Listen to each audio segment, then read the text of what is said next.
Happy couple of weeks after Christmas and New Year's, everybody. I hope everybody had a great holiday break and a great New Year's Eve. And as always, thanks to Max behind the scenes for getting us started right at 11 o'clock sharp here. So the joint that we're going to do today, I think when I wrote this description, I may have said, and if I didn't, I'll say it now. This is my favorite way to put boxes together. I use this whenever I can. So there's a bunch of stuff I like about this. You're going to see as I go here, this is a one-hit wonder. When I have this set up right in the router table, with one setup, we're going to create the joint, which is a very, very solid joint, and we're going to be able to create a groove for a bottom. So whether you're doing drawers or boxes or, like storage boxes for your shop, this is an amazing way to put stuff together. I really, really love doing this now. Of course, one of the things that will happen as I'm making cuts, we're going to send sawdust to the shop vacuum. So one might wonder, what does one do with their sawdust when you have a big sawdust buildup? And as luck would have it, we have that question answered for you. So if you scroll down just a little bit on your page, we've got a guide to upcycling your sawdust, different solutions for what you can do with the stuff that is a byproduct of working in the shop as much as we do. How was that for a segue? Slipped right into that upcycle your sawdust thing. So let's look first at the joint and some parameters related to it. And then I will pay attention to questions as we go. I'm quickly looking now just to get ahead of the curve. All right. So for the joint,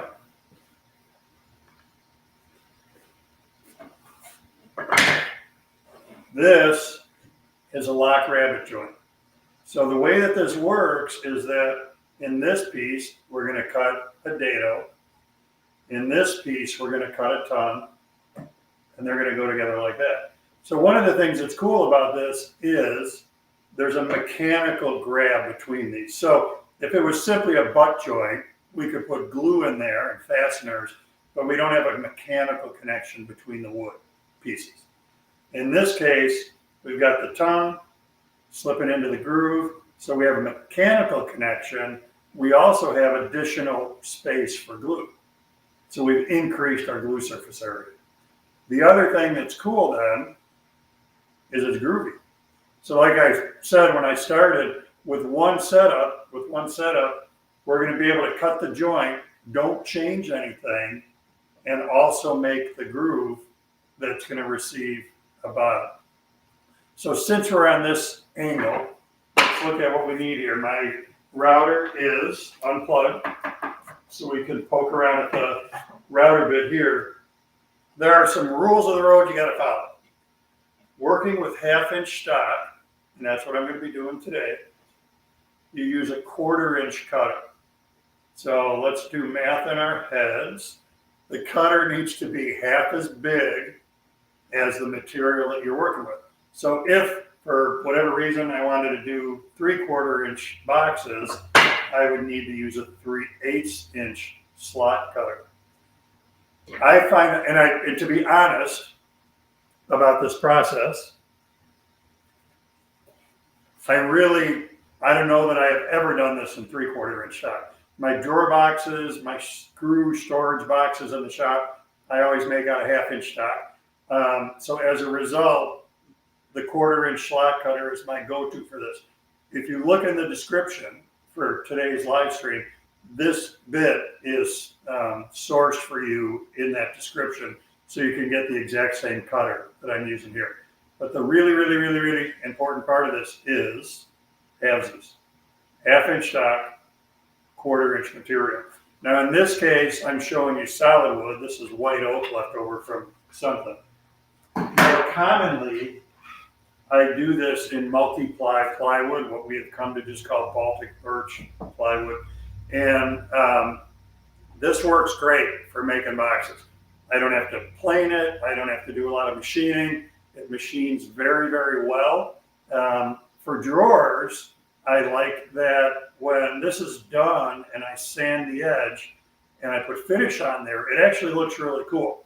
One of the promises, one of the specs with multi-ply plywood is that it doesn't have voids. So as a result, when you have a finished edge, you just have the stripes of the plywood and it's multi-ply.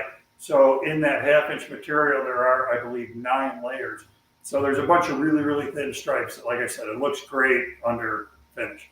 So very, very commonly, my drawer boxes, my shop boxes are made from multi-ply, which is also called Baltic birch, or apple ply is the domestic version of Baltic birch plywood. So here's what we know. 1/2 inch stock, 1/4 inch cutter. Multi-ply is a great choice for this. Next, we got to do a little bit of setup. I'm going to look first to see if questions popped up yet.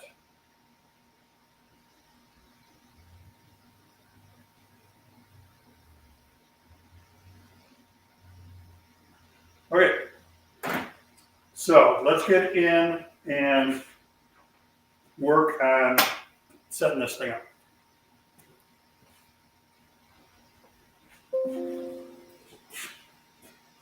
With our 1/4 inch slot cutter in the table, and again, the router's unplugged right now. I'm just going to tell you how this has to work, and once we cut a joint, a lot of the geometry is going to make more sense. 1/4 inch slot cutter needs to be a 1/4 inch above your router table. This is a piece of bar stock. That's 1/4 inch bar stock. So I'm slipping that under the carbide, and then I'll raise or lower the bit. So that's a little too low. So right there, when I slide that bar stock in, I can feel it just dragging on that carbide just a tiny bit. That's a good starting point. A test cut is going to tell us if we have this right or not. The other thing we have to do is locate the fence. So for the fence, I'm going to bring that in, scoot it in just a little bit for now. We're going to adjust this opening more in a little bit. And then what I want here is a 1/4 inch of projection. So as I bring the fence forward, I want that cutter to project a 1/4 inch past the face of the fence. So again, I'm using the bar stock, and by placing it on the fence, I'm feeling right there for that carbide cutter to be just a little bit, to be even with the face of the bar stock. And then I'm back here, I'm locking the fence in place. And up here, locking the fence in place. This dimension is the least critical. This dimension is the most critical. So, here's the way to remember this. It's pretty simple stuff. 1/4, 1/4, 1/4. 1/2 inch stock. We need a 1/4 inch slot cutter.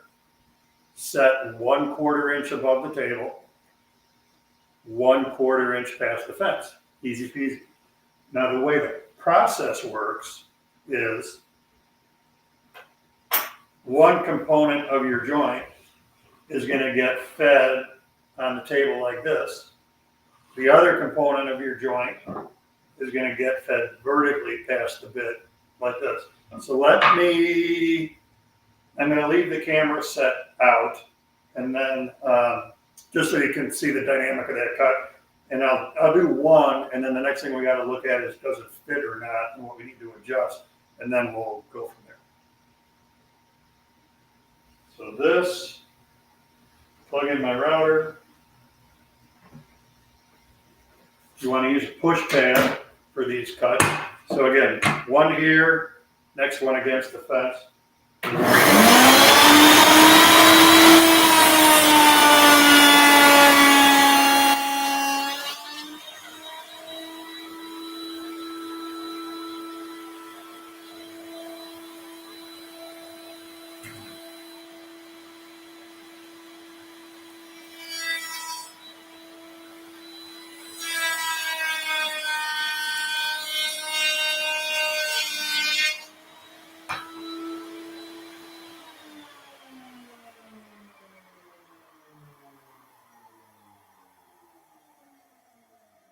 here's what we've got. One, ooh, icky. Don't worry about that. We're going to fix that. Just let that happen. If you get chip out like that, let that happen for now. All we're worried about at this point is, does this component fit into that component? And you are a very good group, because that fits really, really well. That's exactly how we want this to happen. We want these two parts to slip together with hand pressure. You shouldn't have to get on here with a mallet and drive it. Now, let's talk about a couple scenarios. Let's say when I go to put these together, the joint is really loose. It's wiggly. That component of the joint, the dado, is always the same size because it's produced by the slot cutter. So 1/4-inch slot cutter, we should need a 1/4-inch tongue to have a good fit. If it's sloppy, the tongue is too small, so what do I have to do to the bit?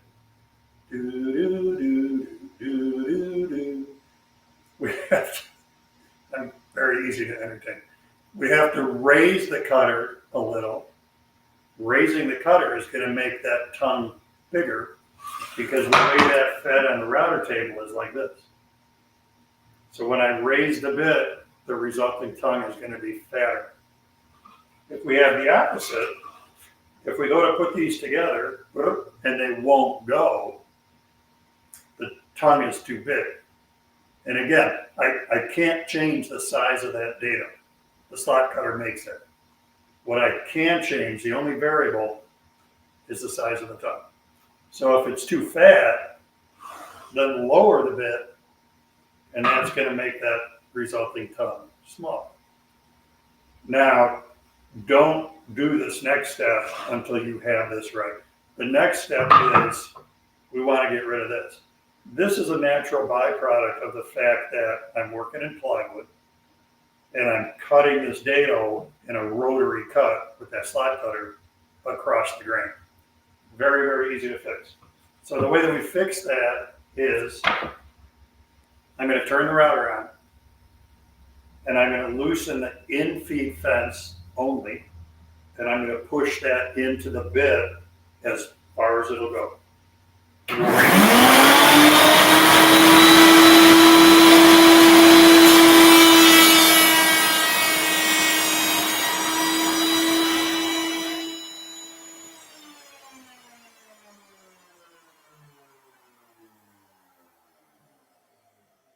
what we just created is a zero clearance fence, where now my router table fence is backing up the exit side of that cut, so that it's going to completely eliminate that chip out. Let me do a cut while we're here.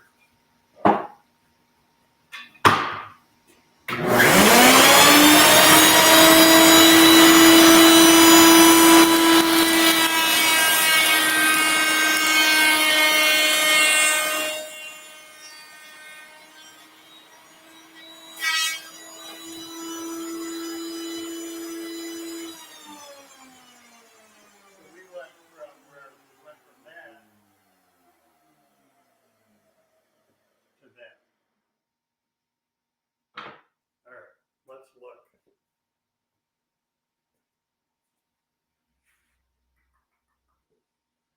Check for questions here, and then we will look at. We need to get a couple other things under our belt here.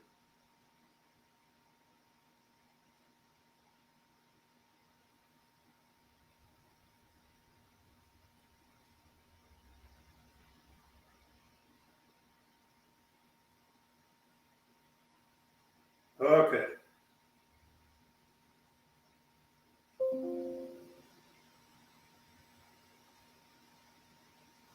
So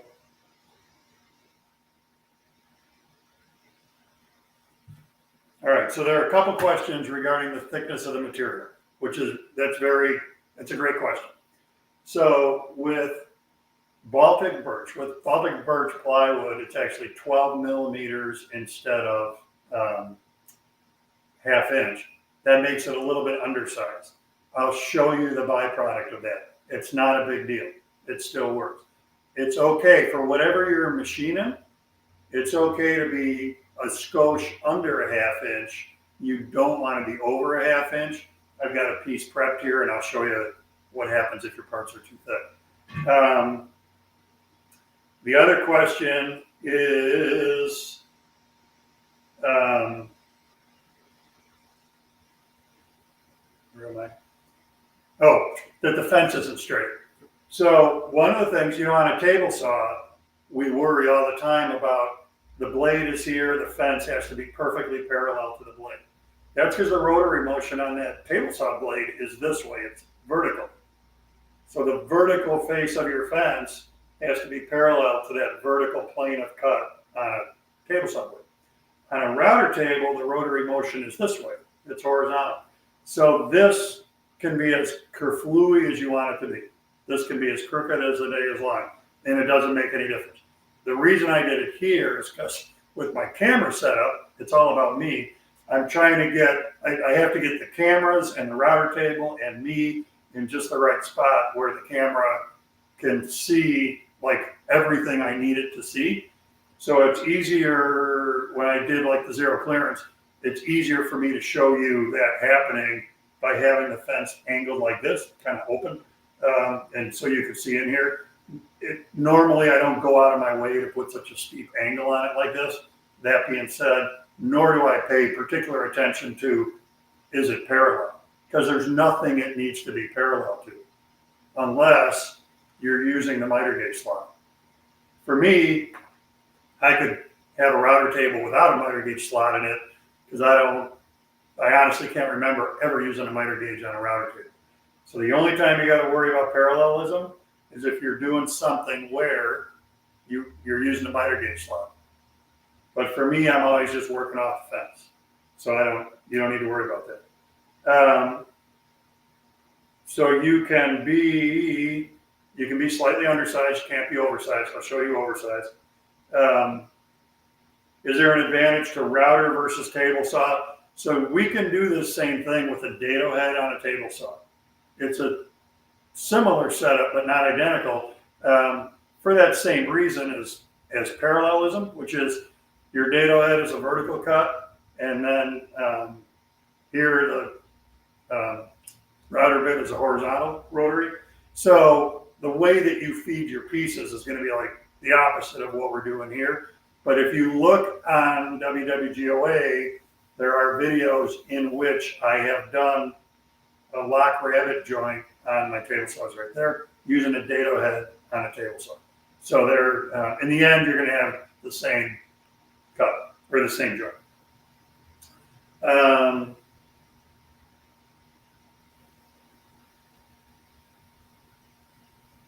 Was there a question about the infeed? So Christopher says, Jeffrey, my cousin is a professional cabinet maker. All he worries about when using his router is the in-feed side. No need to worry about the out-feed side. So I don't know what that's about. So one thing with the chip out is when you create your zero clearance fence, you only need to do that on the in-feed side. And maybe that's what Christopher was talking about here. You don't need to worry about creating zero clearance on the outfeed side because we're not exiting on that side, we're entering on that side. What about blue tape to eliminate chip out? Maybe. What I don't like about the blue tape, it's going to push you off the fence. So the beauty of making this joint in the setup world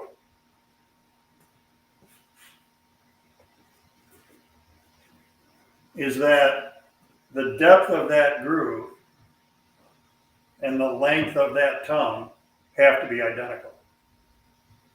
Because we did this, registered against the fence, then we did this, registered against the fence.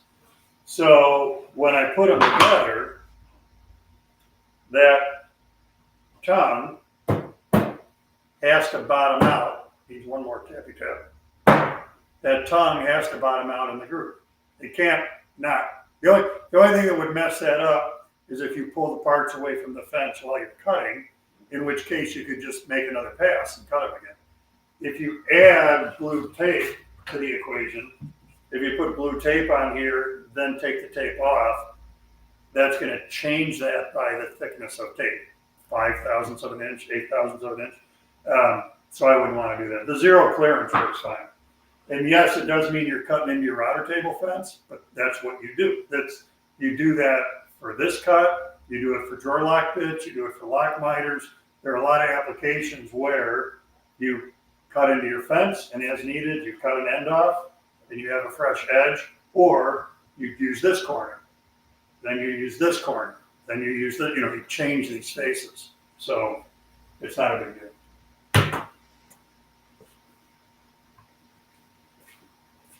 Now, I have to say with a little disappointment, no one has commented on the cool new camera setup. Are you noticing that I'm not fidgeting with the camera to get you from, hold please, from this shot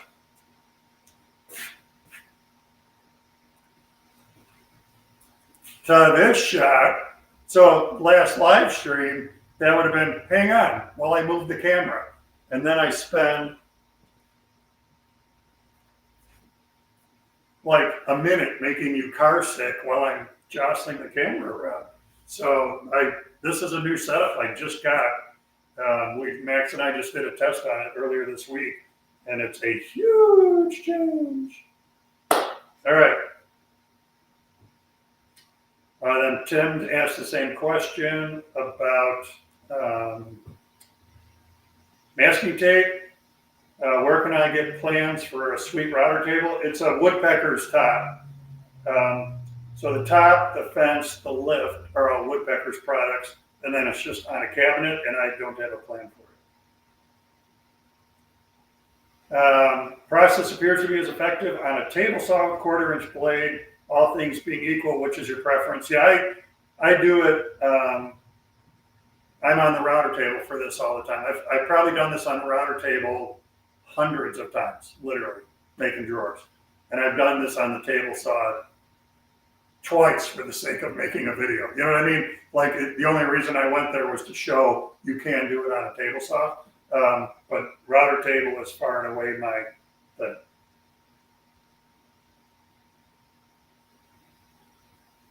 All right. Clayton says, camera setup school, audio is a bit wonky when moving. Yeah, I got to remember to not talk when it's transitioning, because I think it loses the signal. It loses the audio for a second. I need to not talk when it's transitioning. All right, now, if the wood is too thick. So this is a piece of poplar, it's just a smidge over a 1/2 inch.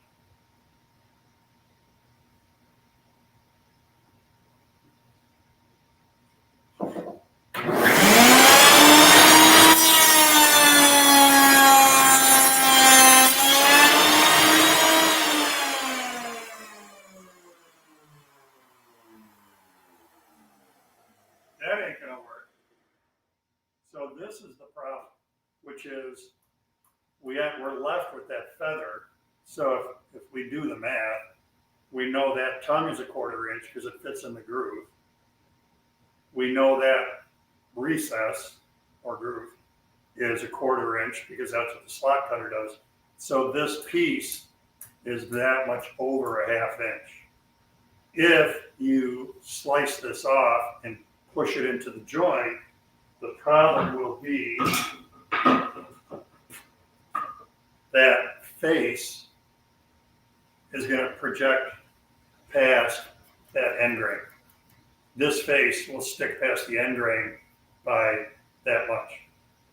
So as long as we're right there, if your material is slightly undersized,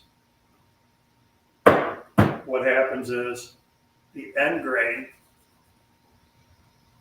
see if you can hear this, that end grain is just slightly past that face grain. Like, I can barely feel it. It's whatever the difference is between this plywood thickness and a perfect 1/2 inch, That's how much is sticking out there. On the back of a drawer, I leave it. On the front of a drawer box, if I'm going to apply a solid wood front over the face, about a second and a half of the random orbit sander takes this down to flush with this, and it's not an issue. So now, a couple things. Well, let's look at this. When we look at this joint, if we're making a drawer, you got to pay attention to what you're doing. This part, the horizontal component right now, is your drawer side. This is your front and back. The reason being, if I pull in that direction, or if I do this and I'm pushing hard, even with no glue in there, I can't get that joint to come apart. So if that's your drawer front, your mechanical strength comes from the configuration of that Rabbet, and I can't pull that drawer front off. If I pull in this direction, I can get them to come apart. So it's just like a dovetail. The reason that you do tails on the side, pins and sockets in the front, is so that the mechanical advantage is you can't pull them apart in that direction, in the direction you're opening the drawer. So now when you come here with your box parts, I'm going to say the short pieces, gotta find myself, the short pieces are my front and back, the longer pieces are my sides. So these 4 parts are going to get fed horizontally. These 2 parts are going to get fed vertically. I think what I'll do is I do a couple cuts close like this so you can see how it looks, and then I'll bring the camera back out to finish.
So this is easy peasy.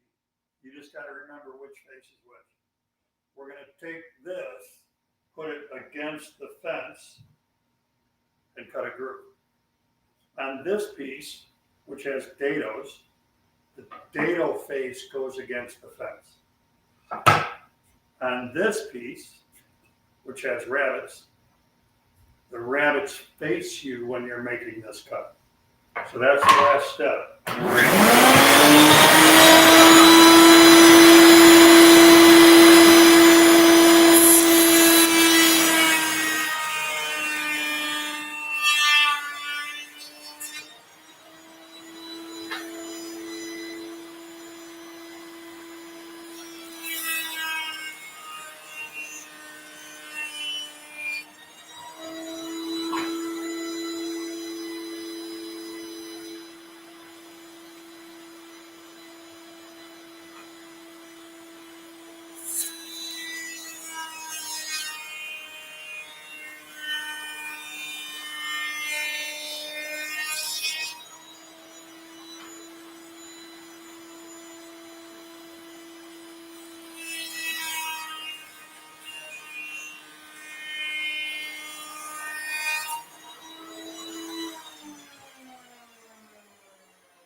So let me come back in just because it's so cool. So again, once we zero clearance the fence, look at how clean that cut is compared to that one. Simple step. So then glue, and be conservative with the glue when you put these babies together, because that's the fit between these two is really good. So if you get a pool of glue in there, it can actually prevent you, a puddle of glue, it can prevent you from being able to push these together because the hydraulic pressure of the glue is going to prevent it. But once we assemble, then again, the beauty of this is that we've got that groove for the bottom of the box that's included in the way that we made the joint. A little bit of sanding on there, that's going to take that fuzz off. Let me get where you can see it, right there. Cross grain cut, so it inherently fuzz just a little bit. A little bit of work with a random orbit sander will take that right off.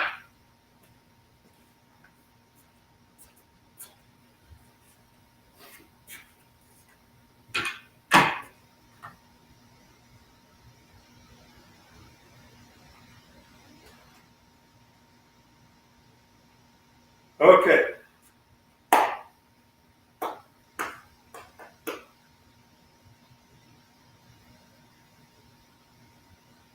John asks, which of the different drawer locking joints is the strongest?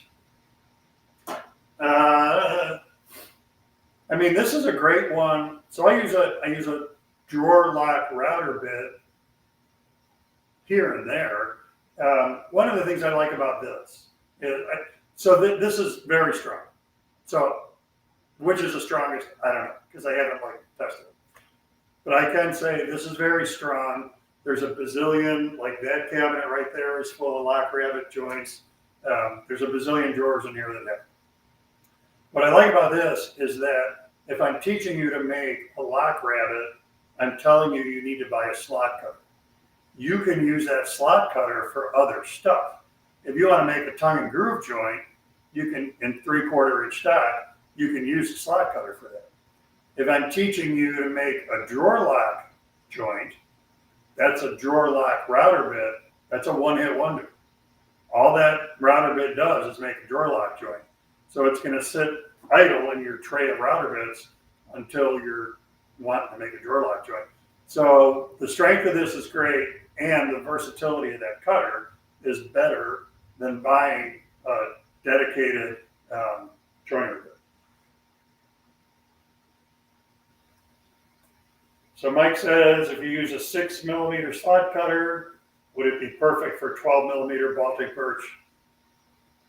Yeah, because the math is right. For me, I wouldn't bother. Again, I've made this with a 1/4 inch slot cutter. I've cut bazillions of these corners in 12mm Baltic birch plywood and then sanded off that tiny little fingernail catch, and it's not a big deal. So let me, there's some cool things in the offing that people need to know about. So one, remember we've got this Upcycle Your Sawdust guide. So grab that because we all make sawdust and it'd be good to do something besides throw in a dumpster.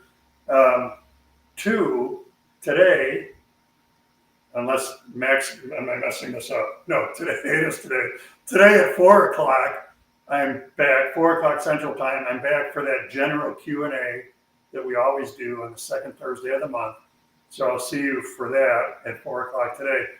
Even cooler, a month from today, February 8th, Brian Berry from Aquacoat is going to be here for the 4 o'clock Q&A. That entire hour is going to be about water-based finishes. Paul and I answer all the questions that come into WWGOA. We get 11 billion questions a day on finishing and especially water-based finishes. A lot of information and disinformation out there. So Brian with Aquacoat makes water-based finishes. Brian is going to be here. We're going to talk about water-based finishes. So mark that on Google Calendar right now if you've got any questions about water-based stuff. And that's water-based stain, top coats, grain filler. I use a specific recipe when I'm laying down water-based that gives me better results with water-based. So there's going to be a lot going on. So that's February 8th, 4 o'clock Central. Brian will be here with me to talk about that. And then I'm going to say, there was my little tap dance to make sure we're done with questions.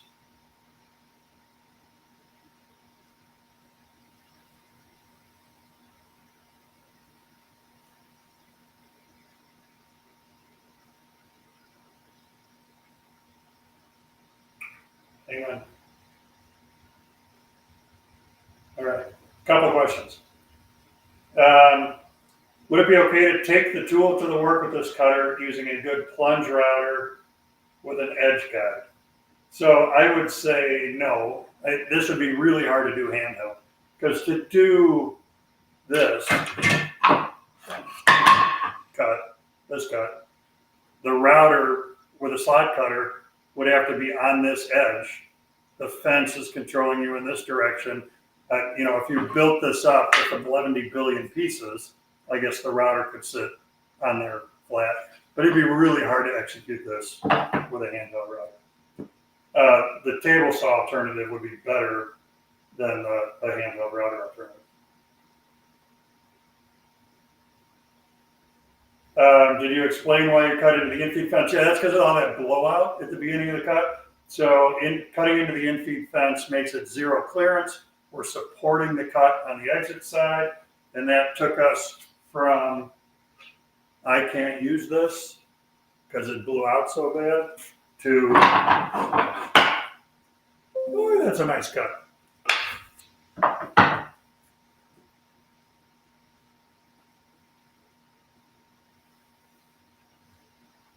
George, you're using a router and router table instead of a shaper with the same cutter. Yes, I'm using a router and router table. Are you using the router and router table instead of a shaper? Yes, I'm using a router table. So Bill says it appears running the tool adjusts mic sensitivity. So immediately after you're harder to hear. Oh, okay. So I need to, I got a delay when I first shut the tool off. I need to delay talking, is what you're saying. Because that's pretty cool. If the mic is knocking down, so when we cut a video, when we shoot a video and it's being edited, one of the things we do is pull the audio down on tools. Otherwise, when you're watching that video, you'd have to have hearing protection in. And then on voice parts, bring the video back up. So it sounds like the mic is cutting out a little bit with the extreme decibels of the router, and then it takes it, so Ty says like 15 seconds. It takes it about 15 seconds to catch up again. Okay.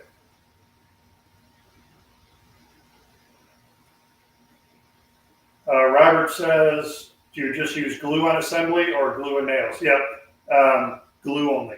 You don't need any mechanical fasteners on it. Glue and clamps. Jeffrey says, I made a cabinet with a drawer using all these joints on my router table. It worked, but was not pretty. Oh. Yeah, maybe that zero clearance aspect.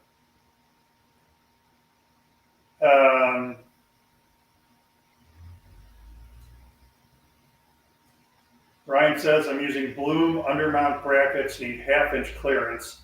I'll have to make an adjustment in the cutter. Yeah, so you could do this as it's set for all your corner joints, and then raise the cutter another 1/4 inch to just make the groove for the bottom. Can you show this on the table saw in a future session? Good idea. Why not use a shaper? I don't own a shaper, and there's a couple reasons. Routers are way more ubiquitous with DIYers. So for me to demonstrate on a router makes way more sense for most of the audience than a shaper. And then just in general, Shaper cutters are way more expensive than router bits, and the versatility for most people of a router table is significantly greater than a shaper. If I need to, I can take this motor out, put it in its base, and use a handheld. Induction motor and a shaper, no can do.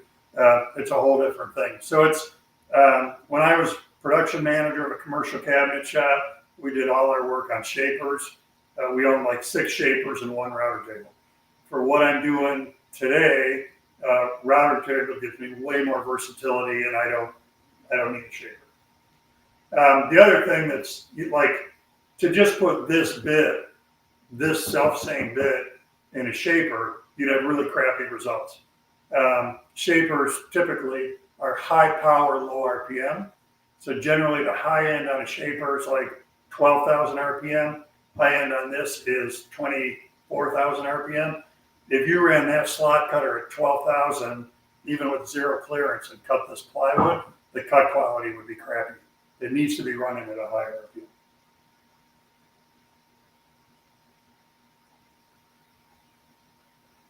All right, so the bottom line is, regarding the audio, I'll mess with that. I'll do some more tests related to using the audio on tools. Jim says, how do you set the depth of the bit, meaning how far does the bit stick out? So a couple things. All of this is recorded, so you can go back and watch this again. The answer to the question is the bit is 1/4 inch beyond the fence. 2 minutes in at the beginning of this, I set that. So if you go back and you watch that part of the video, you'll see how I did it.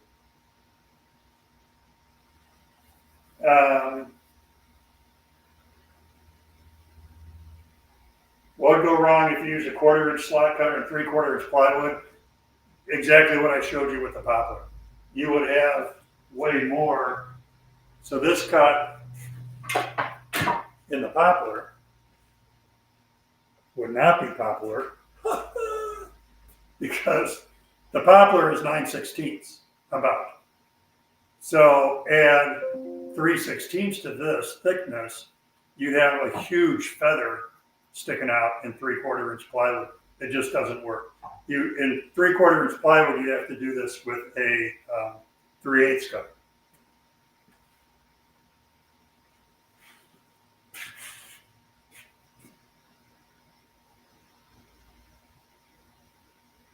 All right, Charles is saying, can you show the bit you're using? So I'll go back to that.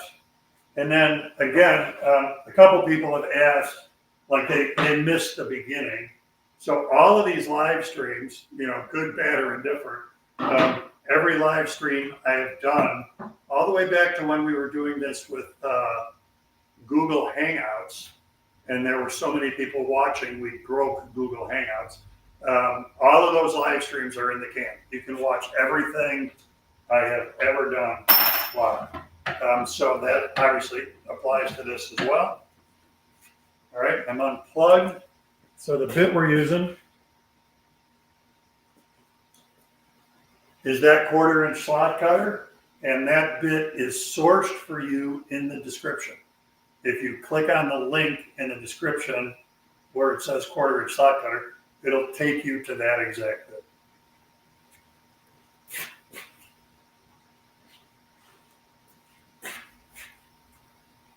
Okay, so don't forget, 4 o'clock today, general Q&A. And then a month from now, February 8th, going to be crazy cool. If you have finishing questions about water-based products, Brian Berry from Aquacoat Water-Based Finishes will be here, and we're intending to show you a bunch of cool stuff. And Brian's the expert. Brian will be able to answer whatever questions he can for you about water-based finishes. So we are caught up on questions. I will, before we do this again with this setup, I will work on the audio aspect. This is also a new microphone. So I'll work on that. And then other than that, I'll maybe see you at 4, see you a month from now, see you a couple weeks from now when we do another one of these. That's That's all I know. So Max behind the scenes, you can check us out.